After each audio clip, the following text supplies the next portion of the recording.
Hey guys, here we are with another YouTube video, and today I'm going to be teaching you about supermarket psychology, the tricks that supermarkets use to make you spend more money and spend more time. Agenda. So today I'm going to be talking about demand and impulse items, supermarket tricks that they use, design and layout of the supermarket, and last but not least, color psychology. What are demand and impulse items? So in general, supermarkets classify every single item at their store as just two things, only two. Those two things are demand and impulse items. So demand items are items that you intend to buy, and impulse items are items that you buy upon seeing. So this is what an impulse shopper right here would look like. He would be grabbing everything he sees from the shelves. And a demand shopper would be like this. You'd go to the end. This is generally where all the demand items are placed, on the back of the store. So he goes, gets whatever he needs, and leaves the store. It's really hard for most people to do that. If you guys do that, then you are a really good shopper. A lot of shoppers, they may go to the end, they may get whatever they want, but they're almost likely to always get at least one more thing. Now, supermarket tricks. So have you ever realized in a store that they don't have clocks or windows? Well, the reason they don't have windows is because they don't want you to see what's happening outside. Let's say you come in around afternoon and it's nice and light outside. It's like sunny. But then by the time you leave, it may be dark. The reason it is dark is because they don't want you to know what the time is. If there's a window there, you're gonna see, oh, it's almost getting dark. I have to leave. It's gonna make you leave faster than you really think it is. This may not seem like a big effect to you, but in general, it really is. So now, air fresheners and mini shop/food samples. So in the store, supermarkets, they put out air fresheners that smell like the bakery. The only reason they do that is because they want you to track you toward the bakery more than anything else. So if they want you to buy something from the bakery, they're gonna put the air freshener all around the store, so it seems like, oh, it's fresh. Sometimes it may actually be fresh, but most of the time it's just an air freshener. Another thing they have is they have mini shops. So mini shops, for example, Subway or Burger King, they're placed all throughout stores. For example, Walmart is a really big thing. Anytime you go to Walmart, you're going to see a food place there. The reason that they want a food place there is because they don't want you to go outside to eat. They know if you're going to leave the store, you're not going to come back unless it's so necessary. And the last thing I'm going to be talking about on this slide is food samples. So food samples. Food samples are given, they're like all around the store sometimes. Sometimes they don't have any, but sometimes they have a lot. So food samples, it makes you feel like you want to buy the food if you like it. So let's say you tried cheese stick. You're like, oh, I really like that cheese stick. I'm gonna go get it, and that gives them profit. They may only use one pack of cheese sticks to give samples to everyone, and the money that they're getting is it could be even 20 packets of cheese sticks at the shop. So they get a lot of profit. Sale signs and coupons. So sale signs are placed all around the store, not for you to earn money.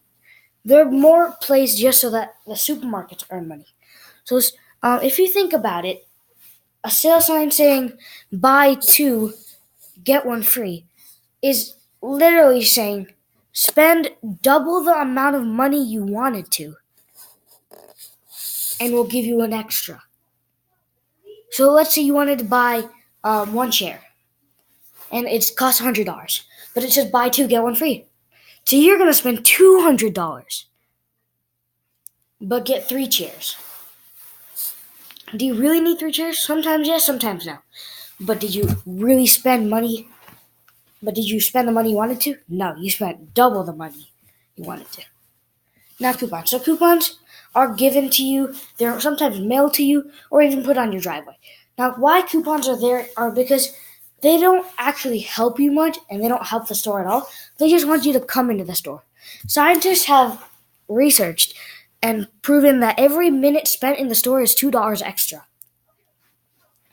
So sometimes coupons may say 50% off on something, but if you read the fine print, it sometimes says only on this item. It's not illegal because it's still there, but everyone just needs to read the fine print, and they won't get tricked by those coupons. Now the maze.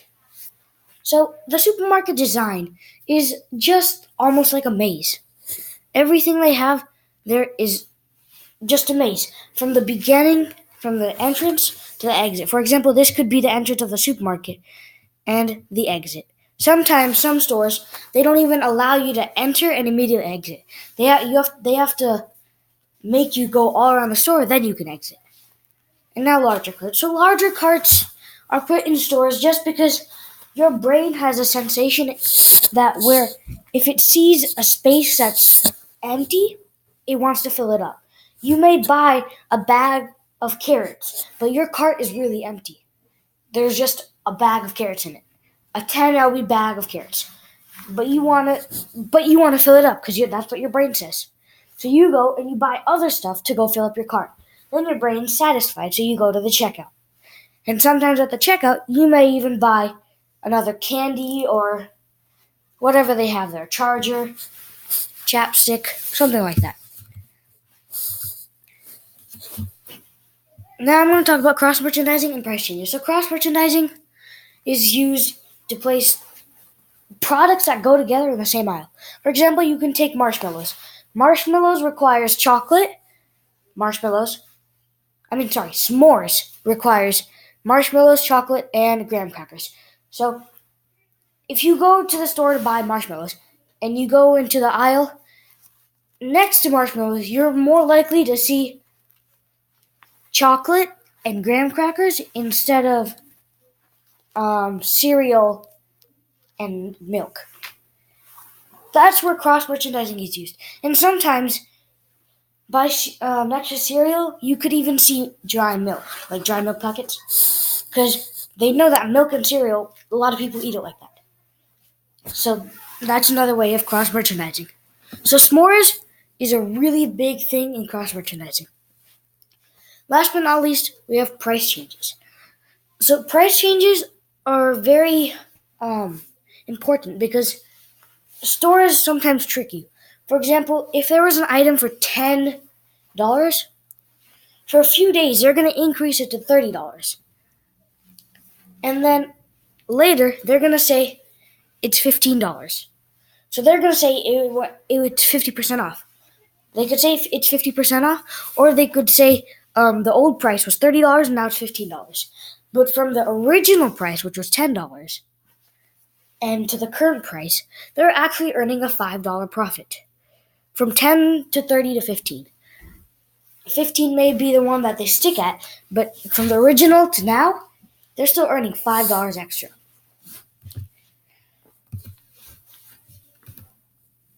Now we're going to talk about design of a supermarket. So, this is a general design of a supermarket. Over here in the back, as I mentioned before, this is where the demand items are usually placed in the back. Dairy, meat, service, meat, and seafood. And then the impulse items. Where do you think the impulse items go? Well, the impulse items go in all of these aisles. Most impulse items are in the aisle. And the reason that is because you have to walk through these impulse items and make it to the demand items. Sometimes you may have demand items in the aisle, but most demand items are placed in the center of the aisle because they know, you're going to buy it. Well, why not look next to you, see an impulse item, and buy that too? There are usually never demand items on the edges of the aisles. And now for the mini shops. In the front, you see there's a pharmacy. They have a coffee and smoothie bar and a bank. These are all mini shops. They keep you inside the store longer. And so that you don't have to leave the store and everything. And these are the checkouts. And by the checkouts, there's usually some sort of candy or food or chargers, something like that. So if you feel like you want to buy it, it's right there. Just go buy it. You don't have to walk a while. Now, the last thing I'm going to be talking about today is color psychology. So different colors give you different emotions. And right here I have the color emotion guide. And as you can see, there are a ton of different companies that go with the same color. So yellow means optimism, clarity, and warmth. Orange means friendly, confidence, and cheerful. Red means youthful, bold, and excitement. Blue means trust and strength. Green means peaceful and health, and eco-friendly. Purple means imaginative, wise, and creative. Black and gray, they mean like balanced, calm, and sometimes black stands for bold. For example, you could take a really popular logo like Walmart. So Walmart is blue, standing for the trust, that you can trust their store. They're not going to cheat you. And yellow, standing for the warmth and the optimism. So you'll like their store. It's not going to be a garbage place. And another logo we could take, for example, we could take Animal Planet. So Animal Planet is all about animals. And that's like nature and eco-friendly. It's their whole thing is green because it's peaceful, health, growth, eco-friendly, nature, balance, and restful. So like all these green ones here stand for that. Every single color here stands for these words on the side. Conclusion. Supermarkets have a variety of tricks that make you spend more time and spend more money at the store. Thank you for watching this video. We'll see you later. If you have any questions, you can type them in the comments and I will respond to you as soon as possible. Thank you.